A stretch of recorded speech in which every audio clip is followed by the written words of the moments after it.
Hello my dear kids, very good morning to all.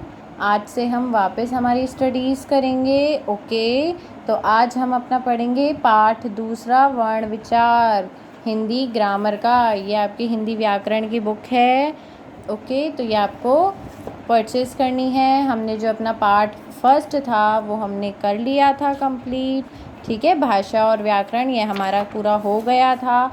अब हम पढ़ेंगे पाठ दूसरा, वर्ण विचार। ठीक है, वर्ण विचार को देखो क्या होता है। वर्ण विचार फोनोलॉजी, फोनोलॉजी क्या होता है, जिसमें हम स्टडी करते हैं जो अपने लैंग्वेजेस हैं उनके साउंड्स की जितना फंक्शंस होते हैं साउंड के डिफरेंट हम उनका इंटरेक्शन पढ़ते हैं। ओके, तो वर्ण विचार इसमें फोनिक्स जो होते हैं वो इसी का टाइप है फोनोलॉजी का।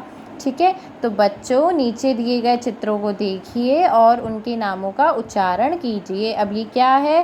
हल हल, भवन भवन, अजगर अजगर। ठीक है, तो इन शब्दों को बोलते समय मुख से ध्वनियाँ निकलती है, अलग अलग साउंड निकलते हैं अपने।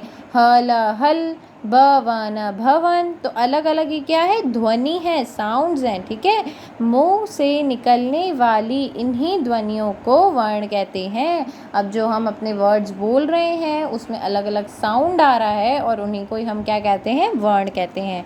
तो जो मुंह से निकलने वाली ध्वनियाँ होती है उन्हें हम वर्ण कहते हैं। वर्ण क्या है? वर्ण भाषा की सबसे छोटी इकाई होती है। ठीक है, जो पूरी भाषा है, ठीक है, इनकी सबसे छोटी जो इकाई होती है वो होती है वर्ण। क्योंकि हमारे जो साउंड निकल रहे हैं, जो वर्ड्स निकल रहे हैं, जो ध्वनियाँ हैं, ये क्या है? सबसे छोटी इकाई होती है। ठीक है, किसकी? भाषा की। इसके और टुकड़े नहीं किए जा सकते। जो ध्वनि हम निकाल रहे हैं अपने मुख से, जो हम बोल रहे हैं, इनसे हम टुकड़े नहीं किए जा सकते। इसीलिए ये क्या है? सबसे छोटी ध्वनि है। बोलने या लिखने के लिए जिन ध्वनि चिन्हों का प्रयोग किया जाता है वह वर्ण कहलाते हैं। जब हम बोलते हैं, लिखते हैं, जिस ध्वनि चिन्हों का प्रयोग किया जाता है उन्हें हम वर्ण कहते हैं। जो भी वर्ड्स होते हैं, जो वोवल, जो कॉन्सोनेंट, जो स्वर, जो व्यंजन होते हैं, उन्हीं को हम क्या कहते हैं? वर्ण कहते हैं। निश्चित क्रम में लिखे वर्णों के समूह को वर्णमाला कहते हैं। अब आपने अपनी पिछली क्लास में भी ये चैप्टर पढ़ा था कि वर्ण किसे कहते हैं, वर्णमाला किसे कहते हैं।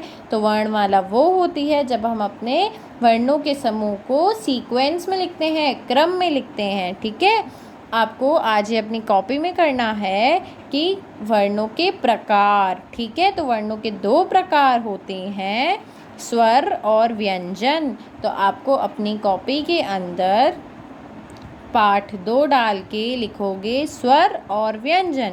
तो स्वर कितने होते हैं? स्वर 11 होते हैं। ठीक है, तो स्वर कितने होते हैं? 11 होते हैं। वे वर्ण जिनका उच्चारण बिना किसी अन्य वर्ण की सहायता से होता है। ठीक है, ये क्या होते हैं? स्वर में कोई मात्राएं नहीं लगती है। ये क्या होते हैं? इंडिपेंडेंट होते हैं, इन्हें किसी की सहायता की ज़रूरत नहीं होती है, वे स्वर कहलाते हैं। ओके, हिंदी वर्णमाला में 11 स्वर होते हैं। अ, आ, ई, उ, री, ऐ, ओ, औ। ठीक है, अंग और अह क्या होते हैं? अतिरिक्त स्वर होते हैं, जिसे हम अंग को तो अनुस्वार कहते हैं, अह को विसर्ग कहते हैं। लेकिन आपको अपनी कॉपी में अ से औ तक करना है। ओके, सो व्यंजन। अब आपको व्यंजन भी लिखने हैं। पहले आप स्वर लिखोगे, फिर आप व्यंजन लिखोगे। तो स्वर 33 होते हैं। इनमें जो व्यंजन होते हैं, याद रखना कि स्वर जो होते हैं वो इंडिपेंडेंट होते हैं, उन्हें किसी की सहायता, किसी अन्य वर्ण की सहायता नहीं लेनी पड़ती है। लेकिन व्यंजनों को स्वरों की सहायता से ही लिखाया जाता है। ओके, तो वे वर्ण जिनका उच्चारण स्वरों की सहायता से किया जाता है वे व्यंजन कहलाते हैं। इनकी संख्या 33 है। ये कितने होते हैं? 33। ठीक है, क ख ग ग ण, च छ ज ज ञ, ट ठ ड ढ ण, त थ द ध न प फ ब ब म य र ल व श स ह। ठीक है, तो ये टोटल क्या हो गए 33। अब जो अपने बचे हुए होते हैं क्ष त्र ज्ञ, ठीक है, ये सब क्या होते हैं श त्र क्ष ज्ञ। ये जो हमारे 4 होते हैं ये अपने अतिरिक्त व्यंजन कहलाते हैं जिन्हें हम संयुक्त व्यंजन कहते हैं।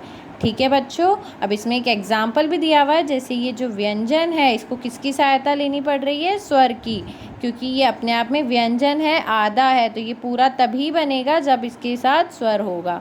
ठीक है, जैसे क अ क, ख अ ख, ग अ ग। ठीक है, तो इन्हें क्या ज़रूरत होती है, स्वरों की सहायता लेनी पड़ती है। तो आपको आज का आपका वर्क यही है कि आप अपनी कॉपी के अंदर स्वर और व्यंजन करेंगे। ठीक है बच्चों, thank you, stay at home, be safe.